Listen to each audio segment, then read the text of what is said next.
Olá, começa agora o programa Dualidade e hoje nós estamos com um convidado muito especial, o Dr. Eduardo Valério. Ele é promotor de justiça e presidente da Associação Jurídico Espírita de São Paulo. Nós vamos trazer o tema maioridade penal, que é um tema que está muito em foco ultimamente, que vai nos levar à reflexão, a colocar o nosso pensamento dentro de alguns quadrantes que talvez seja útil para um futuro da sociedade, uma vez que somos cidadãos da sociedade muito atuantes hoje em dia, que é uma necessidade. Seja muito bem-vindo, doutor Eduardo Valério. Gostaria que você fizesse a sua própria apresentação, falasse um pouquinho de você, dos seus trabalhos, da sua atuação. Eu agradeço, Celina, e a emissora pelo convite, pela oportunidade desse diálogo. A Associação Jurídico Espírita é uma entidade fundada há aproximadamente 8 anos em São Paulo e que tem como objetivo principal trazer para o movimento espírita o diálogo das coisas da realidade do mundo, a partir, portanto, de uma visão jurídico-social espírita, numa leitura espírita, para que nós consigamos compreender que o Espiritismo nos dá elementos para compreender a realidade do mundo muito além das questões exclusivamente materiais. Você pede que eu fale um pouco sobre mim. Eu sou Eduardo Valério, sou promotor de justiça, membro do Ministério Público de São Paulo há quase 30 anos. Hoje eu sou promotor de justiça de direitos humanos em São Paulo e coordeno um núcleo de políticas públicas do Ministério Público do Estado de São Paulo. O movimento espírita desde os tempos de mocidade espírita, 14, 15 anos de idade. Entrei no centro para uma aula de mocidade espírita e nunca mais saí. Mudei de cidade, mas nunca mudei as minhas convicções em torno do pensamento do professor Allan Kardec. Nesse período, acabei sendo convidado em várias ocasiões para fazer palestras e tenho feito palestras no movimento espírita. E atualmente presido a Associação Jurídico Espírita do Estado de São Paulo, a AGE São Paulo. Muito bom, realmente é um prazer estar aqui com você hoje e tenho certeza que nós vamos aprender muito e você juntos. Vai trazer para a gente muitos assuntos que vão nos tirar dúvidas. Essa redução da maioridade penal, Eduardo, você acha que é um paliativo, é uma medida de segurança? Como é que está a sua visão nesse particular? Não é nem uma coisa nem outra, será um grande retrocesso. A redução da maioridade penal simplesmente tenta satisfazer a uma ilusão de segurança que se cria na sociedade hoje em torno dos crescentes índices de criminalidade, de violência urbana. As pessoas de boa fé, a população de maneira geral, a opinião pública, que tem índices de quase 90% aprovando ou desejando a redução da maioridade penal, essas pessoas anseiam por segurança e imaginam que o encarceramento de pessoas, a prisão das pessoas, pode levar a essa segurança. Só que essa prisão seria para casos específicos, né? São alguns crimes específicos. Essa é uma das propostas. A proposta inicial que está em trâmite no Congresso Nacional é simplesmente para reduzir independente do patamar que hoje é de 18 anos para 16 anos, o que significa o encarceramento de jovens de 16 a 18 anos. Isto é, ampliar ainda mais as prisões que hoje já são um número escandalosamente alto no Brasil. Eu acho, Celina, que nós precisamos trazer ao nosso espectador um pensamento importante. O Brasil, dos últimos 15 ou 20 anos, vamos colocar de 20 anos para cá, ampliou consideravelmente a sua atividade repressiva, isto é, prendeu, construiu presídios nos últimos 20 ou 25 anos como nunca na história do país. E isso fez com que hoje nós sejamos, dependendo da contagem, se inclui ou não os chamados presos em regime aberto, nós somos o 3º ou 4º país do mundo em número de presos. Não é um índice proporcional à população. E a maioria dos presos são jovens, né? A maioria dos presos, máximo 30 anos, homens, um recorte de raça horroroso, com a grande parte de negros, pessoas com baixíssima renda, com baixíssima escolaridade. Este é o perfil da nossa população carcerária. E quer dizer, mostra que não está sendo investido em educação mesmo. Antes de chegar nisso, eu queria convidar as pessoas a nós pensarmos o seguinte: o aumento desta população carcerária, isto é, o quanto mais nós prendemos de pessoas nesses anos todos, isto contribuiu para reduzir a criminalidade? Pois é. Ou foi exatamente o contrário, aumentou?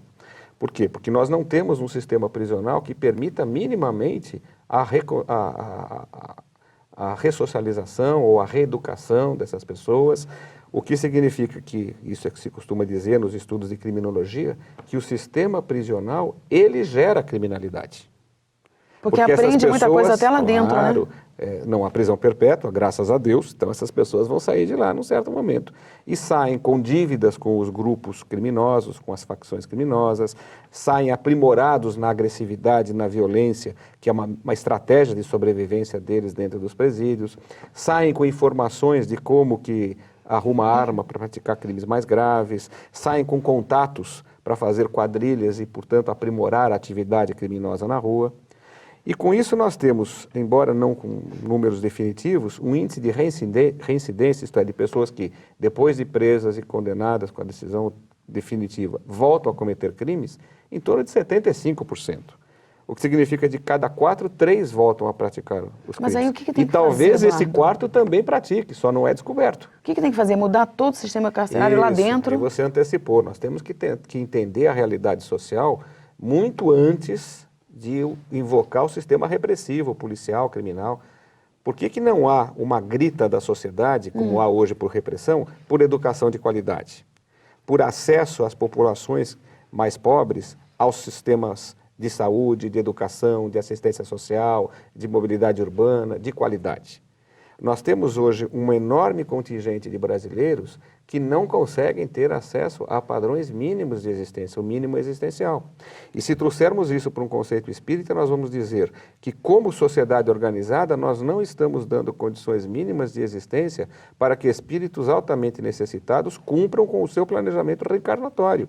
Estamos submetendo essas pessoas a situações de angústia, de dificuldade crescentes e numa situação de desafio, numa sociedade de consumo e numa sociedade extremamente materialista e egoísta, numa sociedade altamente competitiva, essas pessoas numa situação de desvantagem. Quer dizer, o foco está bem distorcido aí, né? Completamente distorcido. Legal. E aí a saída não é seguramente aumentar a repressão, não é ampliar a violência do Estado.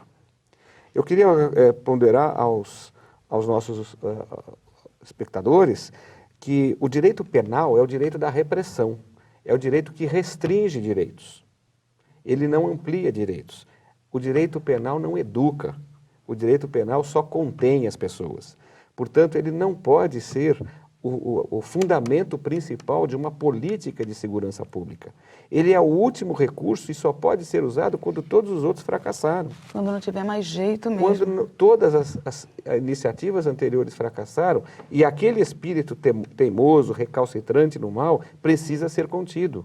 Agora, nós não podemos jovens de 16 anos, a quem negamos todos os direitos, desde da gestação, a mãe, do pré-natal que lhe foi negado, a todas as condições de formação moral, social, profissional, educacional, e aos 16 anos encarcerá-lo por conta de um crime e colocá-lo numa rede, numa cadeia de desgraças e de maldades, da qual ele não sairá mais. E com muita probabilidade vai pôr a perder o seu projeto de reencarnação. Vai piorar a situação que já está. Certamente. Mas nós vamos agora para um rápido intervalo e já voltamos com esse assunto muito interessante, vendo inclusive a visão da doutrina espírita na maioridade penal. Não saia daí. O Evangelho segundo o Espiritismo, de Allan Kardec, no capítulo 13º, nós encontramos o título Que a mão esquerda não saiba o que faz a direita.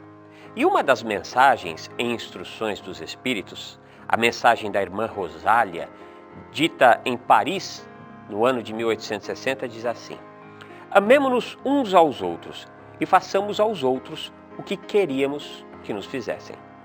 Toda religião, toda moral se encerram nesses 2 preceitos. Se eles fossem seguidos na terra, seríeis todos perfeitos. Existem muitas maneiras de amar, através de atos, palavras, pensamentos, atitudes. O amor está aí e pode ser exemplificado por cada um de nós. Na mesma mensagem nós encontramos um pouquinho adiante: ricos, pensai um pouco nisso. Ajudai o melhor possível os infelizes. Dai para que Deus vos retribua um dia o bem que houverdes feito. A Fundação Espírita André Luiz te dá uma excelente oportunidade de você investir na sua encarnação e na encarnação dos seus, na melhoria deste planeta, compartilhando o bem. Associe-se ao Clube Amigos da Boa Nova, Essa é uma excelente forma de amar, crescer, fazer crescer e multiplicar os talentos que Deus nos deu. Associe-se, clubeamigosaboanova.com.br ou pelo telefone 0800 12 18 38. Compartilhe o bem.